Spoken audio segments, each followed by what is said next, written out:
I sent a tweet as it was happening. That was genuinely one of the best basketball performances I've ever watched. What is going on, everybody? Welcome back to my channel. If you have not already subscribed, go ahead and do that below. And today, we'll be discussing Brooklyn's Game 2 beatdown against the Boston Celtics. A game that was basically won within the first 6 minutes of the game, as the Nets played perhaps the best basketball of their season, scoring 109 points in 3 quarters. Two key elements played a huge part in Brooklyn's monstrous performance. Let's get into them.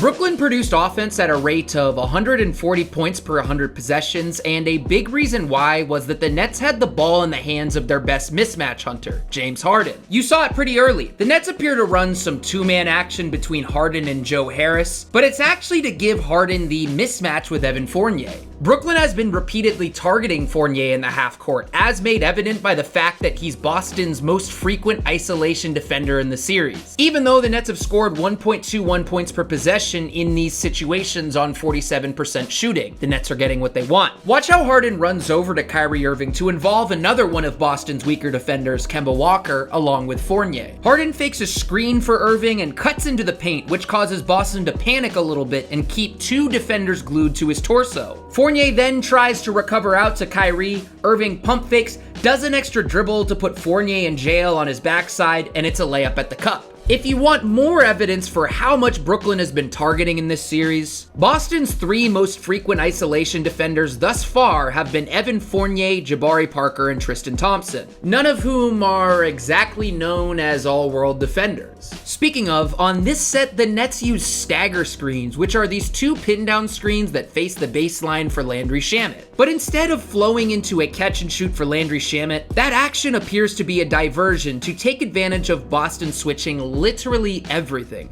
Tristan Thompson, who I just mentioned as one of Brooklyn's most frequent isolation targets, ends up on Shamet, and Shamet sets a screen on Marcus Smart to induce the mismatch of Thompson switching on to James Harden. And although nothing comes out of this, you get the idea of how Brooklyn is using certain actions, such as those staggered screens, to give them the matchups they want. More examples of targeting. On this play, Nicholas Claxton sets a screen on Romeo Langford to give James Harden the matchup with Tristan Thompson. And then Landry Shamet comes in to set a screen to bring in yet another one of Boston's weaker defenders, Kemba Walker.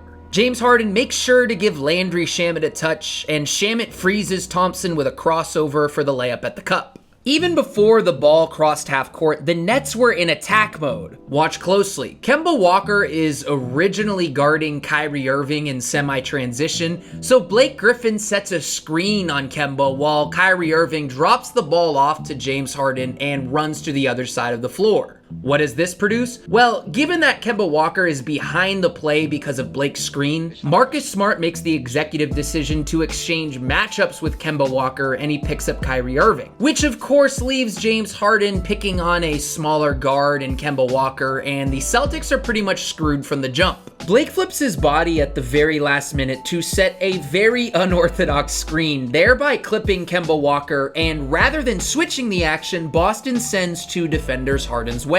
Blake rolls into open space, which forces Marcus Smart to leave his man Kyrie Irving to tag or account for the roller, Blake Griffin. The ball swings Kyrie's way, and rather than taking it himself, Irving makes the extra pass to Joe Harris in the corner, which by the way was a Game 2 trend. Let's talk about that.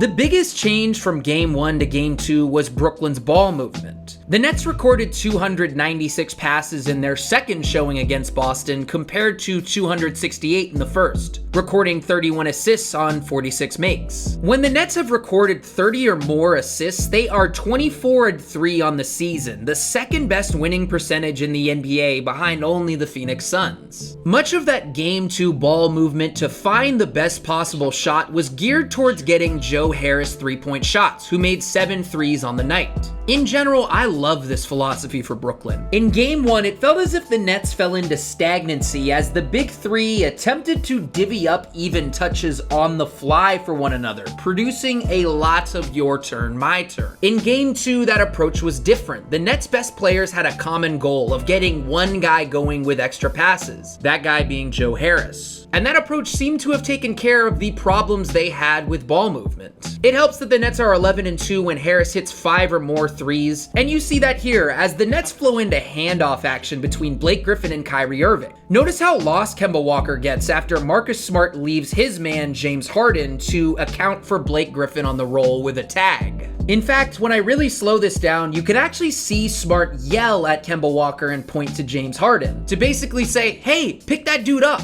But unfortunately, Walker gambles for the steal, and a wide open James Harden finds the best possible shot on the floor after the defense rotates. Getting Joe Harris going just makes things easier for Brooklyn's offense. When the Celtics double Kevin Durant in the mid-post, Harris affects the play by just standing there. Rather than grabbing Bruce Brown, who face cuts in front of Kemba Walker, Walker sprints out to a smoking hot Joe Harris just out of sheer fear, and that gives up an open paint touch to Bruce Brown for the floater. You can see how much Joe Harris's spacing affects the game, which, speaking of that, here's my next point. So on the spacing side of things, the way Brooklyn aligned its shooters in game 2 had a huge effect on getting easy buckets. Here's a great example. With Kemba Walker cross-matched with Kevin Durant in transition, Marcus Smart goes down to help to assist his smaller teammate with the, unfortunate matchup. While this is happening, check out the weak side of the floor. Evan Fournier is guarding Joe Harris at the left wing, while Jason Tatum stays attached to Kyrie Irving in the corner. When Kevin Durant makes the obvious pass back to James Harden, Fournier is afraid to leave Joe Harris, who again is absolutely smoking hot by this point. And what that leaves is a wide open 3 for James freaking Harden. Yes, you are watching that correctly. James Harden is wide open shooting a shot. That is how absolutely ridiculous the net spacing is. I had a few more notes from game 2. Let's touch on them quickly. In terms of the other notes that I had, Brooklyn's starting lineup had an absurd 178 offensive rating in their 15 minutes together, and I found Brooklyn's Houston-esque bench unit, James Harden plus 38% or better three-point shooters in Landry Shamet, Jeff Green, and Joe Harris, plus a rim runner in Nicholas Claxton to be quite effective. And a 67 net rating in those minutes for that specific group would say the same. I don't have a ton of defensive notes so far, but I have liked the Nets' increased physicality. Brooklyn is getting its hand on nearly everything while bodying up with guys to force up tougher misses. Kevin Durant has also been spectacular, recording 4 blocks in game 2, while looking like his Golden State self with impressive weak side rim protection. And when KD is locked and loaded like this, baiting the opponent into making a pass and then picking it off like a free safety, good luck. And with that, thank you for watching. If you enjoyed this video, be sure to give it a like and subscribe, and go ahead and share this on Twitter and Reddit. If you enjoyed this content, be sure to give me a follow on Twitter. I've been threading clips, writing, sharing my thoughts on the playoffs. Everything I do, you can find it there. But that's all I got today, folks. Enjoy game 3, game 4, and I'll be hitting you guys with a bunch of content throughout the playoffs. Peace!